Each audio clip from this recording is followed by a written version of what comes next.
Quem nunca se sentiu naquela situação, né? De passar o dia inteiro apagando incêndio e, no fim das contas, a sensação é de que nada duradouro foi construído. Pois é exatamente nesse conflito que a gente vai mergulhar agora. Essa batalha constante entre a pressão por resultados imediatos e a inovação que, de verdade, constrói o futuro. E olha, essa discussão não é nem um pouco teórica. Ela começa com um desabafo, um caso real de um gestor esportivo que está lá, batendo de frente com uma barreira que muita gente conhece bem, a resistência à mudança. É uma frustração que, nossa, com certeza soa familiar, não importa se o trabalho é no esporte, na tecnologia ou em qualquer outra área, né? Para a gente entender isso a fundo, vamos seguir um caminho. A gente começa com o dilema do curto prazo. Depois, explora duas mentalidades bem diferentes, mergulha no que a gente está chamando de DNA da mudança e, por fim, descobre um modelo bem surpreendente para a disrupção. E as consequências duras da realidade. Vamos lá. Então, primeira parada, o dilema do curto prazo. É aqui que o nó começa a apertar. É aquela pressão implacável por resultado para ontem. Uma força que muitas vezes acaba esmagando as sementes da inovação de longo prazo antes mesmo delas conseguirem germinar. E o nome disso é a angústia de curto prazo. Sabe, é aquela pressão constante por números que aparecem logo. Mais cliques, mais likes, mais receita nesse trimestre. Essa cobrança por uma validação instantânea, seja da liderança ou dos colegas, acaba criando um clima em que as ideias mais ousadas, aquelas de longo prazo, são vistas como um risco grande demais até para serem discutidas. Próximo ponto, a visão do inquieto. Essa pressão toda acaba levando a uma bifurcação, um caminho que se divide em dois. E isso cria duas formas completamente diferentes de pensar, duas mentalidades sobre como encarar o trabalho e o progresso. Vamos ver a diferença entre elas. Aqui o contraste fica bem claro, né? A mentalidade do curto prazo é a de surfar na onda. É focar no que está bombando agora, falar o que as pessoas querem ouvir, é uma postura reativa. Já a do longo prazo é diferente. Ela busca criar algo novo, um diferencial, com o objetivo de contribuir com a sociedade a partir de uma visão mais ampla. É como subir no topo da montanha para enxergar tudo, em vez de ficar parado lá embaixo.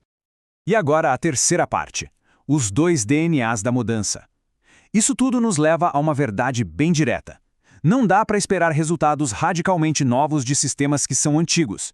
É como tentar rodar um aplicativo super moderno num celular de 10 anos atrás. Simplesmente não funciona. O conceito-chave aqui é o de DNA administrativo. Pensa nisso como se fosse o sistema operacional de uma empresa, sabe? Aqueles processos, lógicas, o jeito que as pessoas trabalham juntas e que todo mundo já considera normal. O ponto fundamental é que esse DNA não é fixo. Quando a tecnologia ou o ambiente ao redor muda para valer, o DNA precisa evoluir junto. Senão, a organização fica presa no passado. E aqui tem uma solução bem poderosa, a abordagem dos dois motores.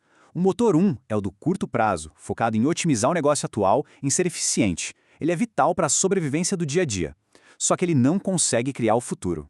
Para isso é preciso um motor 2, separado, uma equipe, uma divisão, focada só na disrupção, livre das amarras e das métricas do motor 1. Olha só essa outra analogia para entender o problema.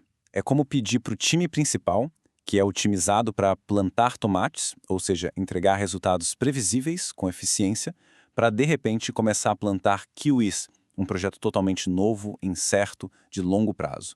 Isso é a receita para o desastre. As habilidades, as métricas, os prazos, todo o DNA da operação é diferente. Não dá para gerenciar a inovação com a mesma cabeça que se gerencia a operação do dia a dia. Quarta parte. Um modelo para a disrupção. Então, fica a grande questão. Se o sistema que já existe foi feito para resistir à mudança, como é que um líder consegue de fato impulsionar a disrupção? A resposta pode vir de um lugar bem inesperado. Encarar esse desafio de frente, sabe? Liderar uma disrupção num ambiente que só pensa no curto prazo, esse é o teste de fogo para qualquer pessoa inovadora. Mas, felizmente, existe um modelo poderoso para isso, e ele vem lá dos Alcoólicos Anônimos. A filosofia central dos Alcoólicos Anônimos tem uma lição assim profunda para a inovação. A frase, se você quer parar de beber, o problema é nosso, muda tudo. Ela transforma um desafio que era individual numa missão coletiva, compartilhada, e isso cria uma rede de apoio que é simplesmente essencial para uma mudança de verdade acontecer.